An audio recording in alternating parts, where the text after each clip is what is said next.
Okay. As far as injuries, just nothing changes from yesterday. Andy does had that left hand yesterday on that tackle, and then we're still working through all that and where he'll be at. So that's really it, injury-wise, from the players. So rewatching the film and the tape, pretty self-explanatory with the 4 turnovers. Against that team, you can't have it. Put our defense in some short fields.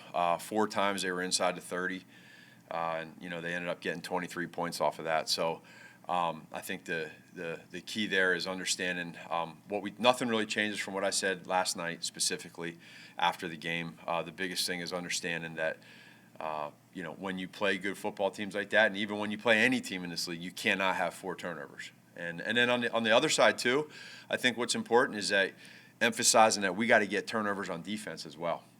However that goes. So you go back, and we want to be able to really emphasize getting takeaways on the defensive side to help us get short fields on the other side. So I'll go ahead and open it up to questions y'all might have. Matt, what's the plan this week with Justin in terms of when you guys will know? Yeah. Well, that's going to be an ongoing discussion for us all week long, literally starting today as we start the game plan. And then as it goes the rest of this week, and I'm sure as each day passes, we'll have more and more of an idea of where he's at. I said it all along. This is more of a pain thing for him right now. Medically, we're never going to put him at risk medically, never. So you can mark that down. If he is able to go and he's able to play and be the starter, it's going to be because medically he's cleared. And then I think more than anything, it's pain. It's going to be a pain tolerance deal. So we just got to work through all that. And as soon as we kind of have clarity on that, then we'll know. And in the meantime, we got to be able to do like we did last week too, is kind of prepare both sides. If and when he gets cleared to play again, Yeah. what would you like to see him squeeze out of the last little segment of his rookie season? Yeah.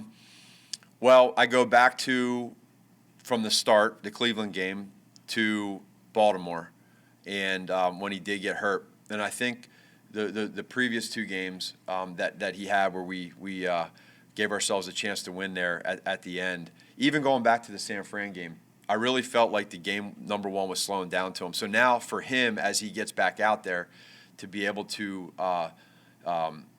help get to different spots within the offense. So like if we have a check at the line, if we have some growth where he can get to something within the play, seeing him kind of grow in that aspect, I really felt like his confidence was starting to really get good out there in practice, on the field, in himself. And then the other part of this too, Dan, is I think that us creating and knowing what his strengths are helped us out as well. So we were kind of trying to find that balance. So if he is able to go this week, and that's the case, then we got to do a good job at that and understand that. You was talking to us a couple weeks ago about the mental stamina that's needed, particularly for a rookie who hasn't played this long and needed from the quarterback position to stay engaged for so long. How do you monitor that with him, just making sure he knows that the finish line is still away? Yeah, well, the other part of that too is when you lost a few games in a row there, he's not used to that, being whether it's high school or college. So we had to make sure Flip did a great job of making sure he helps him with the mental toughness there. But just staying engaged with Andy and Nick and Flip and Bill in that quarterback room, they do a great job of constantly asking each other questions. Justin's very mature; he understands that. You don't really need to, you don't have to push him in that way. I do think the last couple of games, him being on the sideline has probably given him a little perspective as, number 1, how things go on the sideline, and number 2, what it's like being able to see it from the defense's perspective from the sideline too. So he's tough, though. He's mentally tough. Will you be able to say that you guys ruling out still the possibility of injured reserve? It's not that, is it? Correct. Correct. Now, with Tevin Jenkins, what do you need to see from him kind of behind the scenes to ensure when he's out there on the field he's ready to go? And then how do you strike that balance of also your concern for trying to protect Justin and making sure that you're doing the best thing for him at that position? Right. Well, again, Tevin, just like I've been saying, he's done a great job every way he possibly can in practice. He's done a great job of practicing hard, getting extra work in with Juan and Donnie. And now the moment is just him continuing to get better in practice. That's his reps right now.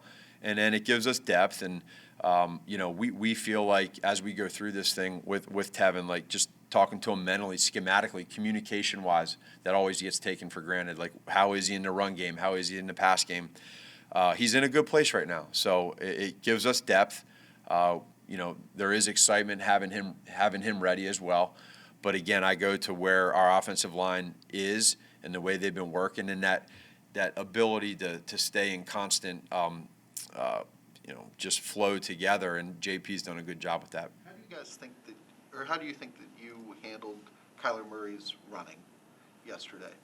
Well, he had a few plays, a couple scrambles. We're in man coverage, and he got on the outside towards the end of the game. There, he had the one zone read. He had several zone reads. There was a few he got the edge, and there were some where he didn't. But for the most part, again, I go back to, we faced Kyler and we faced Lamar Jackson. They're different. Lamar is more of a runner. Their scheme is more of that, whereas Kyler is going to be able to use his legs when he needs to. And you saw at the end of the game with the run he had for the touchdown. You saw him extending plays for a few scrambles. But, there's techniques involved with the defensive end and the linebacker and how they play levels. And I feel like we were okay with that yesterday. There was times we were really good, and there was times where they took advantage of it. Do you imagine that Justin will end up being more in the Kyler vein, which can take off when it's there, but Yeah, I do. Yeah, I think that for Justin, and he's going to be himself. He's going to create his own mold of how he does things. But again, when you look at the way that Justin plays, you understand that he's extremely talented with his arm, and he's extremely talented with his legs. And you're seeing a lot of quarterbacks nowadays that have both of that, and I think he's going to be very special. Matt, you've had a couple players miss 3 or 4 games without going on IR. Mm-hmm.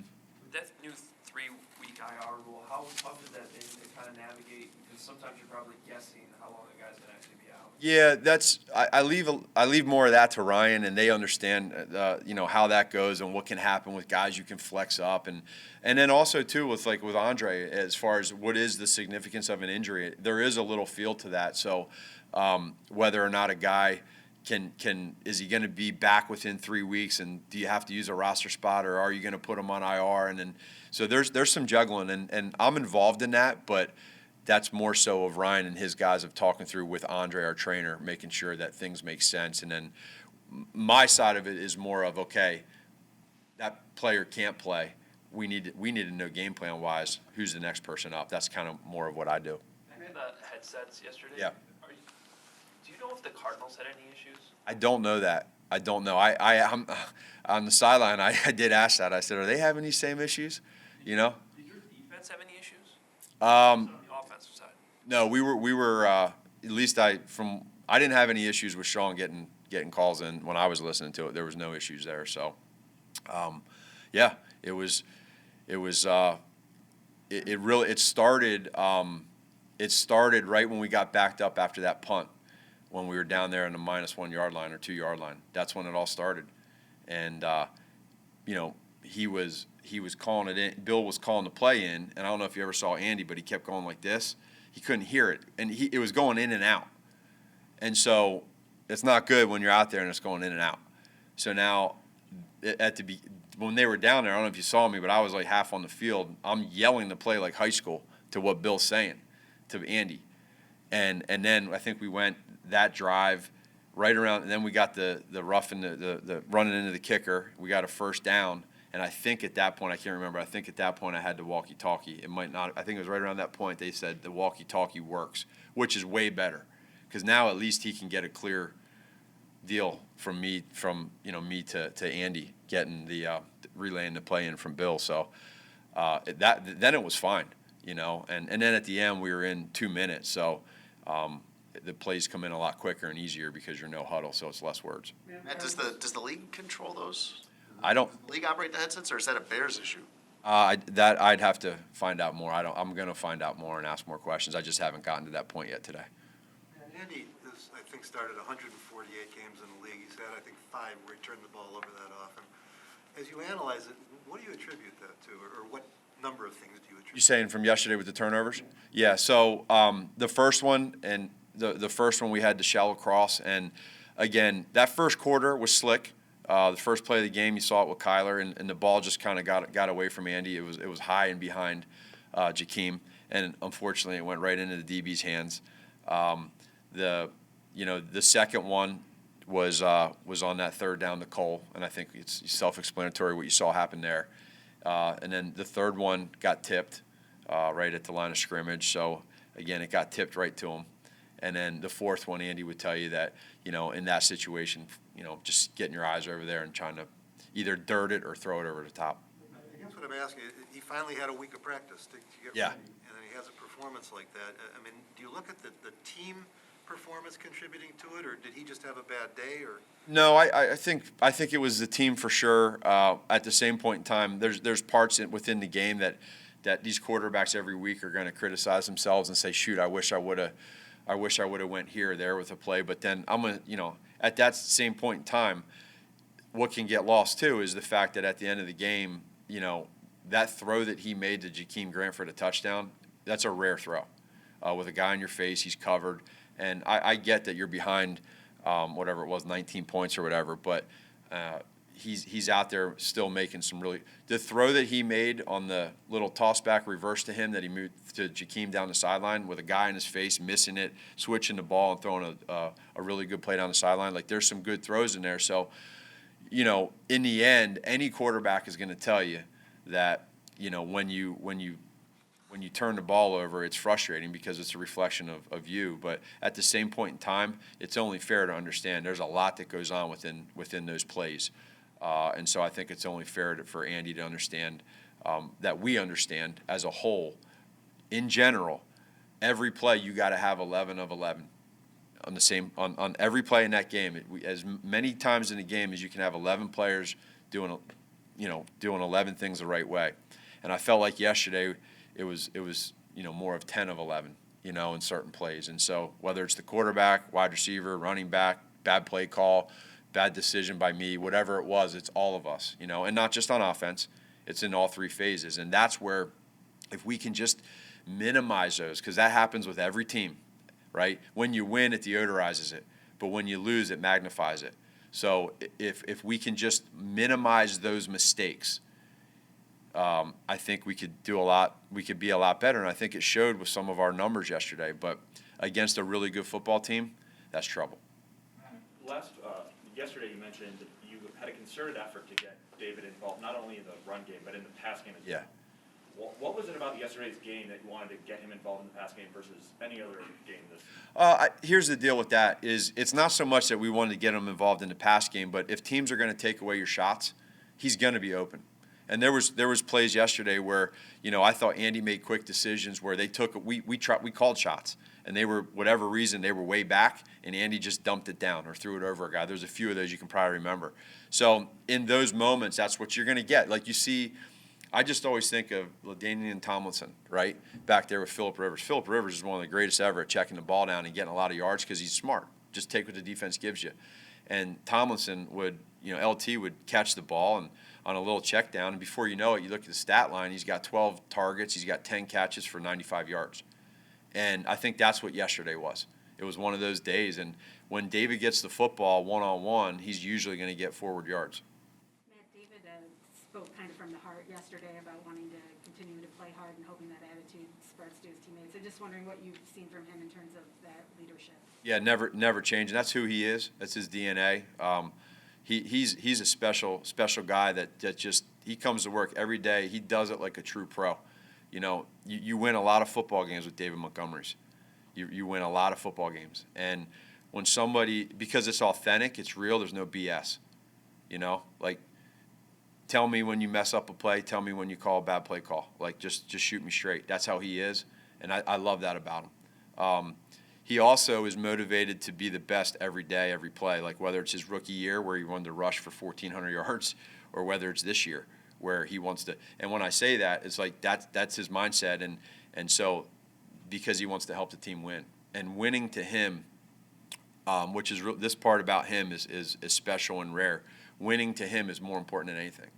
And he does not care about, of course, everyone cares about being productive. If you're productive in a stat line, you're helping your team win.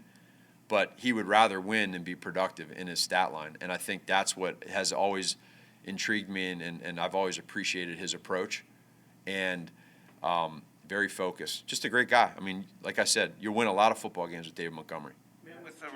With regard to Tevin Jenkins, is there merit to the argument that if you are eliminated from the playoffs, it's better for the Bears to get experience for your future left tackle in game situations, and frankly, does your own future, does that complicate that kind of decision? So two things to that question. Number one is our team and our players understand that we have a really good football team that we're about to play in division, big rival, Sunday Night Football. That for us, it's important for us to know that we got to do everything we can, whoever that is, to make sure that we can put together a hell of a week of practice and go there and give it everything we got to win that football game. However that happens, and whether with using Tevin as an example, our guys right now are focused on the win, but also understanding that there's a lot of things that can happen here in the next 5 games. We control that.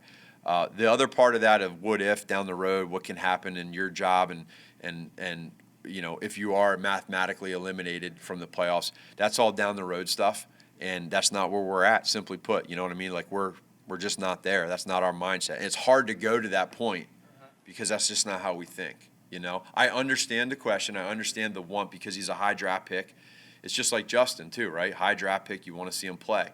But Tevin knows that just play, keep doing your thing, keep getting better in practice with Juan and Donnie, and then when your time comes, it'll be because it's supposed to happen, not because of extracurricular stuff. Is that late season thing, is that overrated though? I mean, sometimes that's what fans want, because they just want to see the future or whatever. But is there practical use of that, or is that maybe something gets overplayed? No, I think, some people have an opinion that it's overrated, but I think for us, like right now, our focus inside that locker room right now is beating Green Bay. And,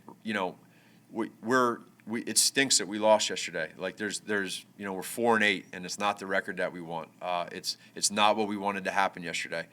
But you see the records of the other teams in the NFC right now and where things are. And so for us, we're aware of that, but it doesn't matter if you lose. Like we got to win, and we got to win now. You have 5 games left. So however we get to that point, you saw yesterday, like you said with David, and how he is. I talked to David last night. And those conversations they're real, because you get guys like that no matter what the record, no matter anything else, you're practicing hard, you're playing hard every day because it's in your DNA. You know what I mean? When you have that, it doesn't really matter what's going on. You fight. It's as simple as that. Matt, when Akeem was hurt earlier this year, he told us, he said, I came back for the Packer game. Mm-hmm. There was a time, a couple of years ago, he came back from a dislocated elbow. Yeah. He played the Packer game. Knowing the emphasis he puts on that, do you expect him to try to get there this week? And where is he we haven't seen him out of practice in so long. Yeah, no, I think I know with Hicks, like he's always gonna do everything he can to be able to get out there. And I think that's, when you're at that point and you're such a competitor and you want to be there, to help your team out and do everything you can, especially in a big rivalry game like this. Like he's going to do everything he can. So I have full trust in whatever that is to be able to get out there and do that. Thanks, Matt. All right. Yep. No problem.